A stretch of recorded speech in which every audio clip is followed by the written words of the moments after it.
Thank you so much for coming online tonight. We've got a spectacular talk tonight on Boosting Your Immune 101 with Master Shane. I'd like to hand it over to Peter Lam, our country manager in Hong Kong, to do the great announcement of the talk we're going to hear tonight. Thanks, Peter. Thank you, Rob, and hello, everyone. Thank you for coming to attend this webinar. If you are the first time coming here, welcome. So last week, I did one thing very interesting. I did 3 balance tests in one day. So this morning I go to zinzinotest.com trying to see if my results are ready, but not yet. So maybe next week when we do the another webinar, I can share my results to every one of you. So today we are going to talk about the immune system, and let me give you the background about Master Shane. So if you are the first one, listen to our webinars, okay? So Master Shane is actually had his master degree from the Chinese University of Hong Kong. He's studying nutritional science, and he has his professional certification on the medical interpretation. So over the last 5 to 6 years, he has been doing the translation and interpretation in medical conferences. So after last week, he spent a lot of time doing some research about what is our immune system. So let's do it now and welcome Master Shane in the house. Okay, so let's start our webinar tonight. Once again, I am Shane, and thank you very much for joining tonight. And if this is your first time, welcome. If you're coming back for the second or the third time, welcome back. This week, we're once again talking about Xeno Basics, and this is our 3rd webinar. Today, we will be focusing on the immune system, and we're talking about immune function. So, today for some of you, and tonight for us in Asia Pacific, we're going to be talking about how Balance Oil Plus can support good immune function. And here's a rundown of what we're going to talk about today. We're going to be talking about Immune System 101. I am not going to give a comprehensive overview of immunology or the whole immune system because it's a vast subject, and it could easily take a whole degree to study our immune system. So tonight I will only be highlighting some important functions and cells, members of the immune system, that are relevant to what we will be talking about later tonight. So I hope you bear this in mind, and I will also give you some resources where you can learn more about the immune system if you want to. And then we will be talking about vitamin D. We'll talk about the sources of this vitamin and some supplementation strategies. And then we'll talk about deficiency of vitamin D. And then we'll explore whether vitamin D can really boost our immunity. And then finally, we'll talk about the benefits of taking vitamin D in Balance Oil Plus. Okay, so without further ado, let's start. So our immune system, what exactly is it and what does it do? It's basically a surveillance and protection system for the recognition and destruction of foreign biological invaders. It's a very efficient and accurate system. So in modern terms, you can say it detects stranger danger. It basically protects us from anything that is unfamiliar to us, to our body. So how does it do that? It does it by distinguishing cells between self and non-self. Self meaning part of us, and non-self, not part of us. So we can have a look at the picture here. So if an immune cell sees a self marker on a cell, it's happy because it means we're friends. So our immune system won't attack it because it has a self marker. A marker is a molecule or a structure on the surface of a cell that tells other cells where it comes from, whether it belongs to the same system. And if we look at the one on the right, identifying non-self, we see the shape of the marker is different. So it's telling our immune system that it is not one of us. It is a non-self. It might be a foe, an enemy. That's why you see the immune cell is not happy. And very likely it will attack it because it's an antigen. So the main functions of the immune system is to inactivate. What does that mean? To inactivate a foreign invader so that it can no longer have any effects on us, destroy them, or get rid of them completely. There are two major branches of the immune system, the innate immune system and the adaptive immune system. We can look at the innate immune system as the general soldiers of an army because they provide broad spectrum protection. They do not like the adaptive immune system have specific actions. So they provide general protection, whereas the adaptive immune system has a memory system and they are very specific in terms of their actions. So usually, let's say, we can liken the adaptive immune system to a special force in the army. So for example, they have been specially trained to take care of terrorists or other, other dark forces. So that's that's an easy distinction between the innate and the adaptive immune systems. We'll look at them in more detail now. So this is the innate immune system. It's composed of various immune cells, and they have different actions, and one of them being the production of antimicrobial peptides, or AMPs. What they do is they can defend us against different pathogens like bacteria, viruses, and fungi. And one of them is called cathelicidin. This is important because it will be relevant to us later, which is why I have highlighted it. So it's a kind of antimicrobial peptide, cathelicidin. And what it does is, among many other functions, it causes destabilization of microbial membranes, which basically means it annihilates, it destroys all these invaders, because when they can no longer hold themselves together, they're basically destroyed. And you see in the last part, calcitriol, that is the bioactive form of vitamin D, and that is very important because that's what activates a lot of the functions that we will be talking about. So that is the what we call immunomodulator. So it can change the immune functions of our system. And so it has to be in a bioactive form. The vitamin D that we take in from food or from the sun is not yet bioactive. So that is important. And what it does is it can enhance the antimicrobial effects of macrophages and monocytes. These are two types of immune cells that we'll be talking more about in detail later. So, okay, this is one type of innate immune cell that I want to highlight. They're called natural killer cells.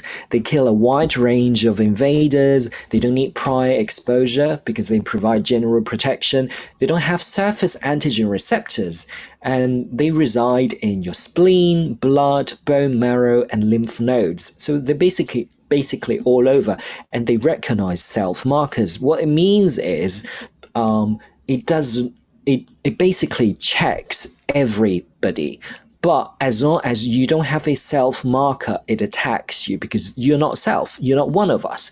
So we can liken them to the Marine Corps or border control because they basically patrol around the border, and they are present in large numbers. For example, in the skin, respiratory tract, gastrointestinal tract, urogenital tract, but where foreign invaders are likely to get in, they are there to patrol and to protect us.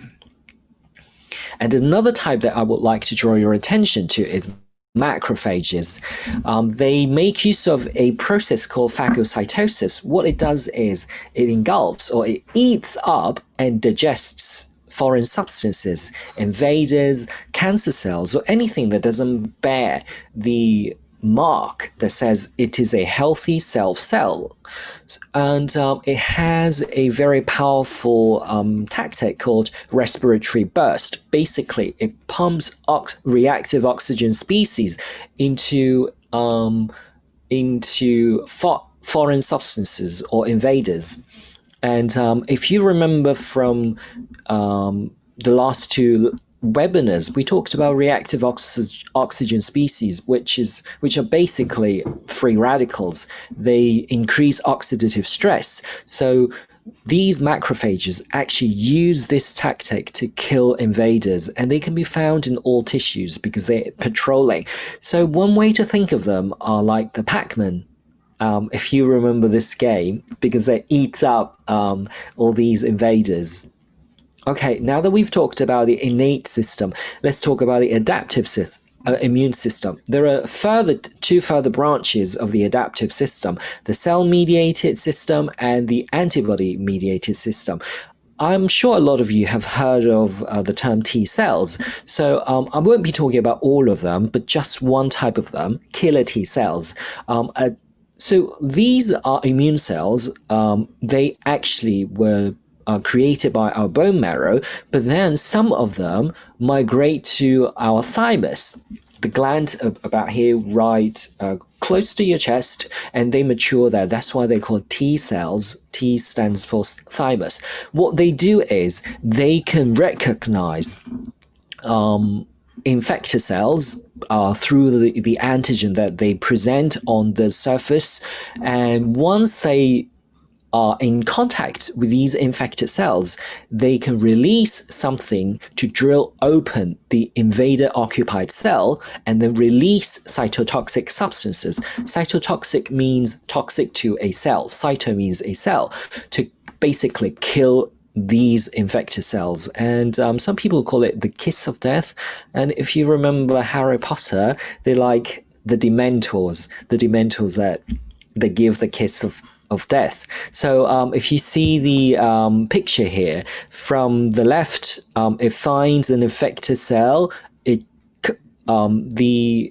binds with the antigen and then releases perforin to drill open the cell, and then these substances to kill the cell, and then that infected cell is dead. Okay, now we'll talk about antibody-mediated immune system. So I just told you about B cells. So the T cells mature in the thymus, whereas the B cells stay in the bone marrow. That's why they have the word B, bone marrow. So what they do is they agglutinate and precipitate antigen. What does that mean? They cluster up, like in this picture here, you see the purple Y-shaped structure are antibodies, and they actually cluster up to prevent these antigens from moving around, and then they stay together so macrophages and other immune cells can come and eat them up and digest them. And they can also immobilize ciliated or flagellated bacteria. Some bacteria actually have a tail to help them move around. So these antibodies can stick around a bacteria to immobilize them, to basically just make them stay put, so they can't swim around in our blood or cells, and they can also neutralize toxins.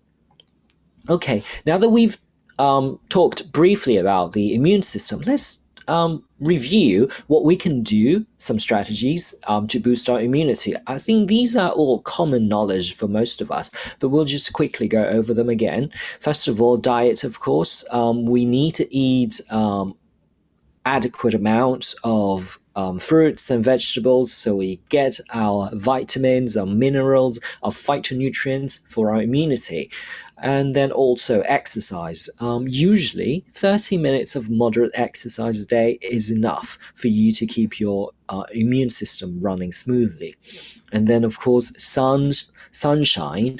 Studies have shown that people who are deprived of sunshine have a high risk of mental diseases. And we know that the sun makes us happy. And then, of course, sleep. You need to get enough sleep, at least 7 to 8 hours a day, for your immune system to run smoothly.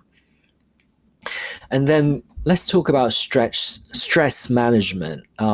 We all live in a modern society, and we have all sorts of stress from our work, from our family, from our relationships, or even from our health. So what it does is, when we feel stressed, our body actually releases stress hormones like cortisols and adrenaline, and they can increase the oxidative stress in our body or inflammation, and those will further reduce our immunity. So what you can do is you can practice yoga or meditation or even breathing exercises to help yourself calm down and reduce stress. And then finally, some scientists actually say our immunity or our health starts in the gut, and some even say that 80 or even 90% of our immunity resides in the gut. So it's very important that we keep our gut healthy. So one strategy to do that is to take probiotics or eat probiotics-rich food like kimchi, sauerkraut, kefir, or yogurt. And also, you should also take prebiotics, because prebiotics are basically the food that we feed to these probiotic bacteria to keep them happy and healthy. Okay, so if you would like to learn more about your immune system and some practical tips on how to optimize your immunity, I highly recommend that you read Dr. Paul Clayton's book, Strengthening Your Immune System. It's a very accessible book. It uses friendly language to talk about the immune system, and he gives some very practical and actionable tips for all of us to improve our immunity. So I highly recommend it if you're interested in learning more. So yes, you can find it on Amazon, or you can order a hard copy as well. Okay, now let's talk about vitamin D. Why are we talking about vitamin D tonight? Because, as you know, Balance Oil Plus contributes to a normal immune system because it has a daily dosage of 20 micrograms of vitamin D3. So traditionally, vitamin D is only discussed in the context of bones and calcium metabolism, because it is a well-known fact that if you are deficient in vitamin D, you will get rickets as a child. If you're an adult, it's called osteomalacia. And if you're old, if you're an elderly and you don't have enough calcium in your bones, you develop osteoporosis. But then in the past 10 to 20 years, about the past 2 decades, more and more research is showing that there is actually more to vitamin D than we previously thought, because it has now been found that vitamin D receptor and vitamin activating enzyme 1-alpha hydroxylase are actually expressed in many cell types, including our intestines, pancreas, fat cells, brain cells, and immune cells. And why is this even relevant or important? Because we need these two, let's say, cofactors or co-stimulators, the vitamin D receptor and the enzyme, to convert our vitamin D into a bioactive form. Do you remember from an earlier slide that we talked about calcitriol? That is the bioactive form, and we need both of these things to turn them into that bioactive form. In the past, we thought only it was the job of the liver and the kidney, but now we found that, in fact, many cells in our body do that. Okay, so now let's talk about the sources of vitamin D. Where can we get vitamin D from? There are 3 major sources. First of all, of course, sunlight. We all know that on exposure to UVB, our skin actually makes vitamin D, and then we can also get it from food like oily fish or cod liver oil, and then we can also take it through in the form of a supplement. We'll talk more about that in detail later. Okay, a lot of people say, oh, I drink milk every day. Does that mean I get enough vitamin D and I don't need to get sunshine, or I don't need to take supplements? Well, it's true that it does give you some amount of vitamin D, but it's insufficient to ensure a daily intake, because let's say you drink a glass of milk every day, let's say an 8-ounce glass that gives you 236 milliliter. It only gives you 100 IU, and that is not enough. We'll talk about how much we need later. And so how do we so what are the different factors that contribute to the nutritional status of vitamin D in the human body? First of all, your dietary habits. What do you eat? Do you eat fish? Do you drink a lot of milk? Or do you take supplements? And then there's also the country's fortification strategy. For example, did you know that in Canada, only margarine and milk are required by law to be fortified with vitamin D? So everything else is just up to the manufacturer. And then there's also genetics. Some people who have certain genes are predisposed to a low level of vitamin D.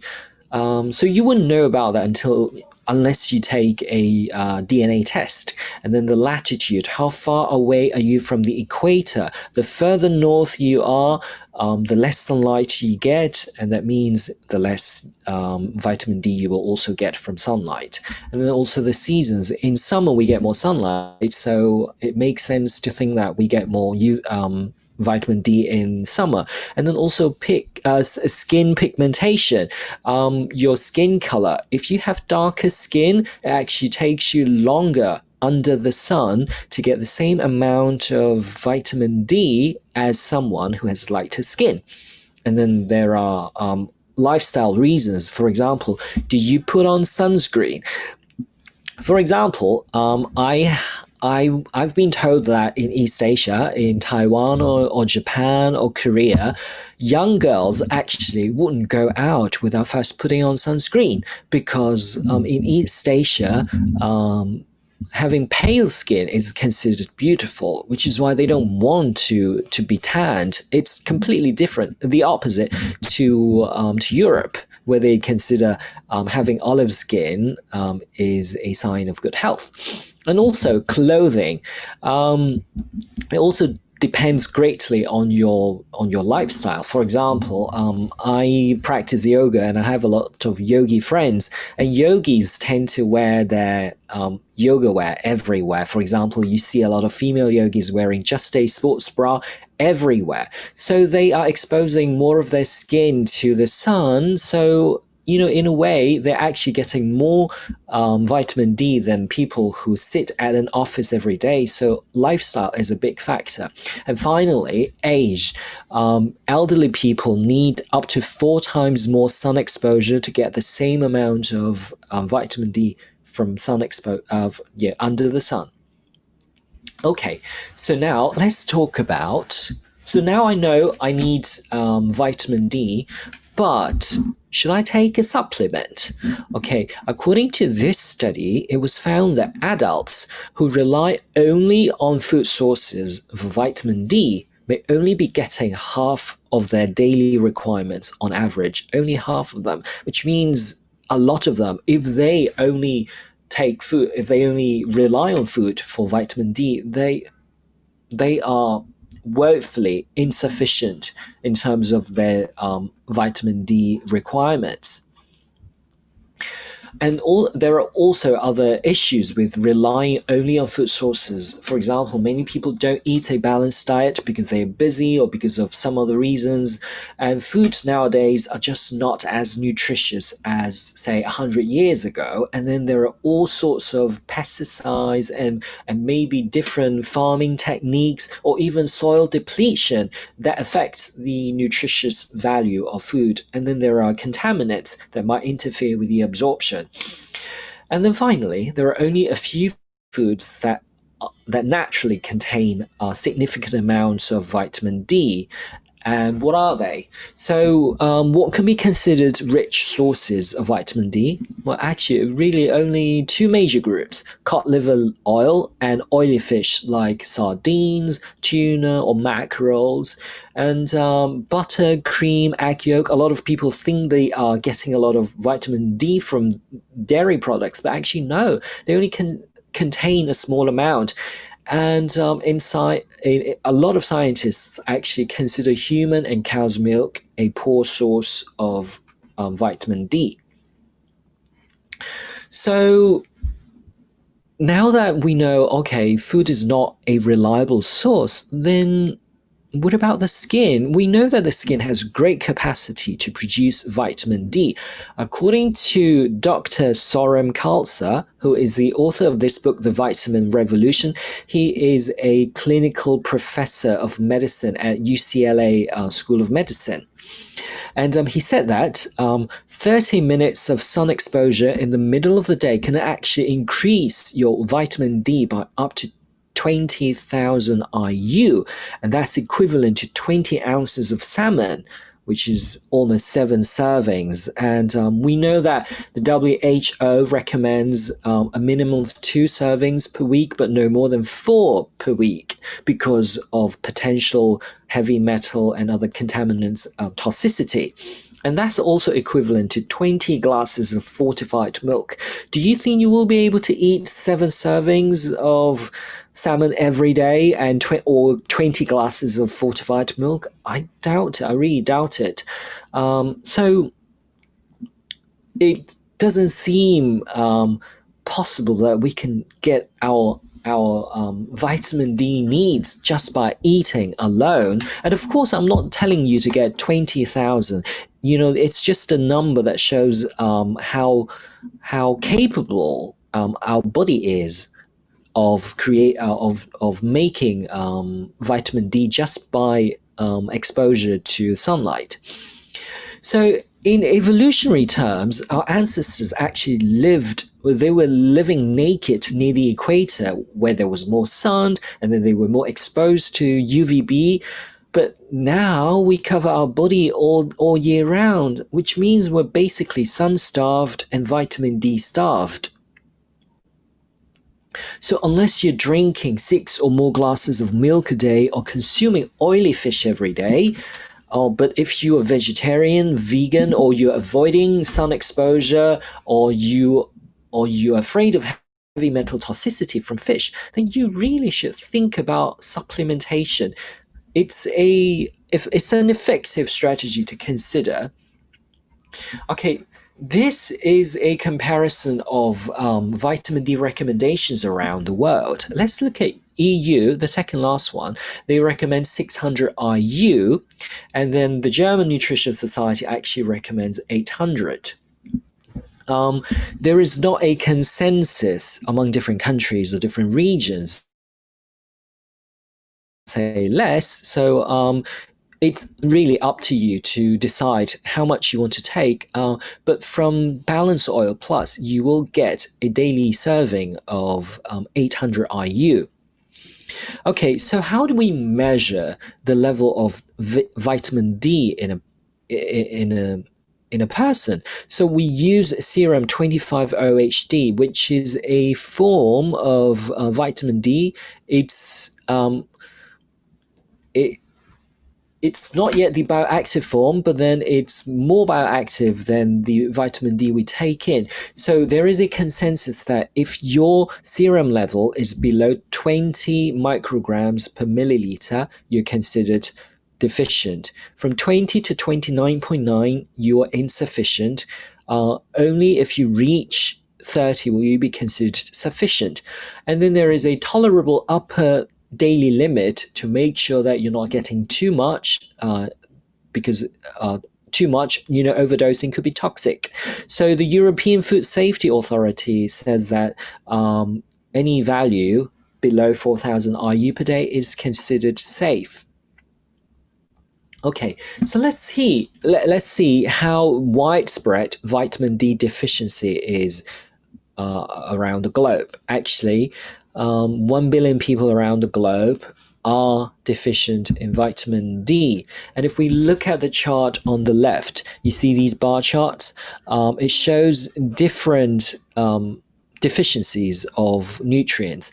Vitamin D is actually the most serious one. So more people are deficient in vitamin D than any other nutrients we know. So it's followed by vitamin E and then vitamin C and then A and then zinc.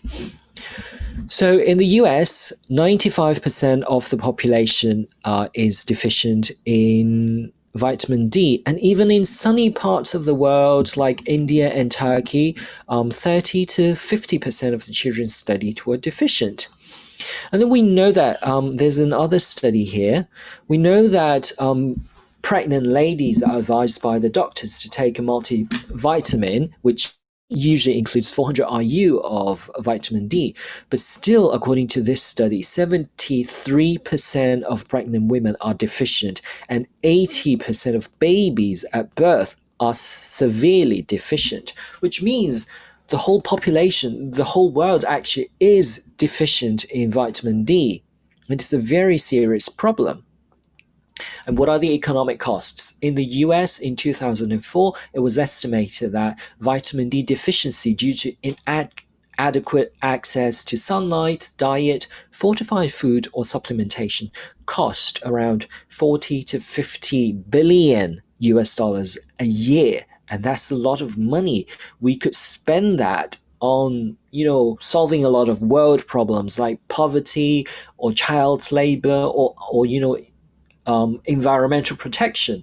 So this is a very, very serious problem.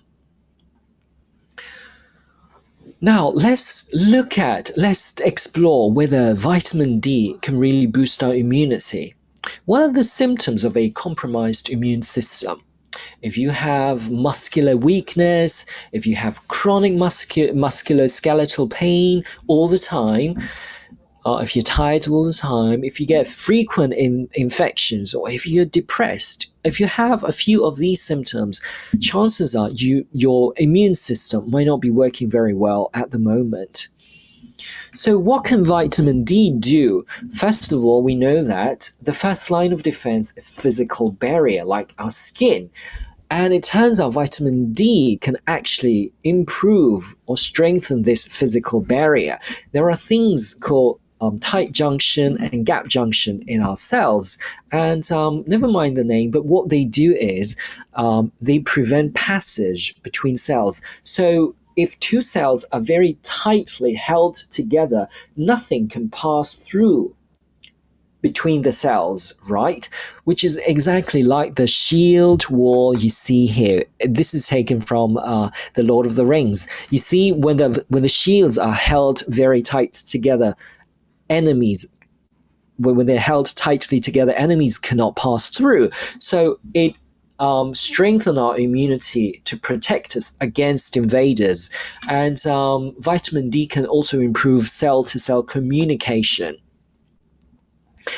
Okay, so here is another study that shows that vitamin D can actually increase the production of antimicrobials, which we talked about earlier, cathelicidin. So in our skin cell, in our respiratory tract, the windpipe, and urogenital area, the urogenital tract, these antimicrobials and defenses could be secreted upon stimulation from vitamin D to protect us. So they can protect us against pathogens and infection.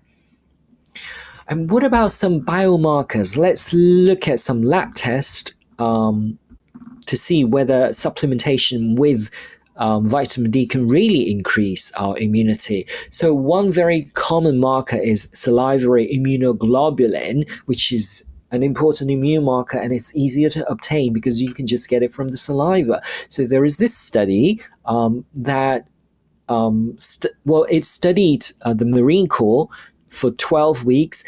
So there was a group who was supplemented with vitamin D, and then there was a control group, and they found that the supplemented group actually had a lot more salivary immunoglobulin A after 12 weeks, even though they were undergoing the same intense training in the Marine Corps. The other group actually dropped their immune biomarker. Another important biomarker is cathelicidin, which we've talked about a few times. Again, it's an antimicrobial peptide. In this study of 14 weeks, they found out that vitamin D3 supplementation actually make our body secrete this antimicrobial at a higher rate, which means we get this antimicrobial quicker and in larger numbers. They can, this cathelicidin can directly kill pathogens, or it can bind to endotoxins to protect us.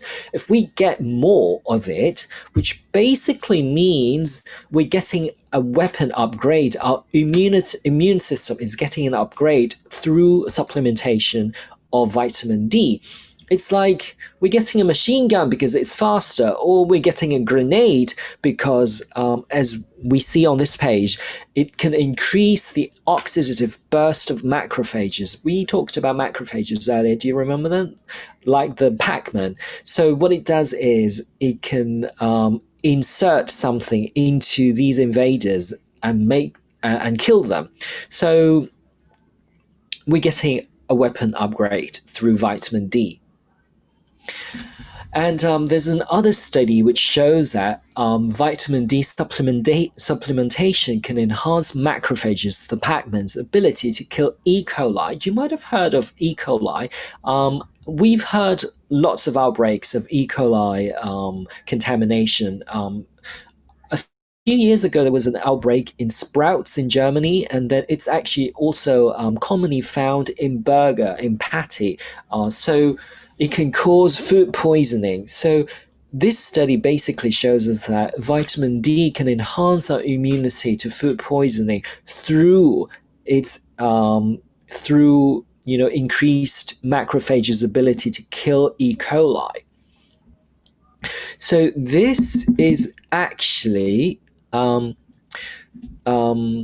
very good news for us, because we know that Balance Oil Plus contains the recommended amount of vitamin D. So now, what exactly are the benefits of taking vitamin D in Balance Oil?